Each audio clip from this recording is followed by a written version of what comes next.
ربنا اصرف عنا عذاب جهنم إن عذابها كان غراما. Our Lord, avert from us the punishment of hell. Indeed, its punishment is terrible. Surah Al-Furqan, verse 65. হে আমাদের রব, আপনি আমাদের থেকে জাহান্নামের শাস্তি সরিয়ে দিন। নিশ্চয়ই এর শাস্তি ভয়াবহ। সূরা আল-ফুরকান আয়াত 65। এই আয়াতের মূল বিষয়বস্তু হল মুমিনরা আল্লাহর কাছে জাহান্নামের শাস্তি থেকে মুক্তি চাচ্ছে।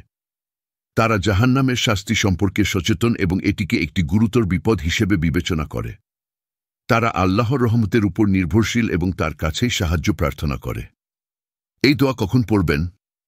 তাহাজ্জুদের সময়, চোখের জলে, নামাজের শেষে, দোয়া করার সময়, কষ্ট বা পাপবোধে ভুগলে, রাতের গভীরে, যখন নিজের কাছে নিজে লজ্জিত হন। আল্লাহর বাণী কখনো পুরনো হয় না।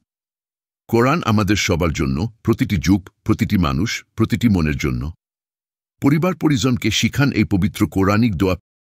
পিস চ্যানেল সাবস্ক্রাইব করে বেল আইকন অন করুন, যেন আপনি নিয়মিত দোয়া ও ইসলামিক অনুপ্রেরণা পেতে পারেন। এই ভিডিওটি আপনার প্রিয়জনের সাথে শেয়ার করুন, যেন তারাও উপকৃত হয়। ফেসবুক পিস পেজটি লাইক ও ফলো দিন প্রতিদিন নতুন কোরআনিক আয়াত ও ইসলামিক অনুপ্রেরণা পেতে। Stay connected with peace. na na na na na na na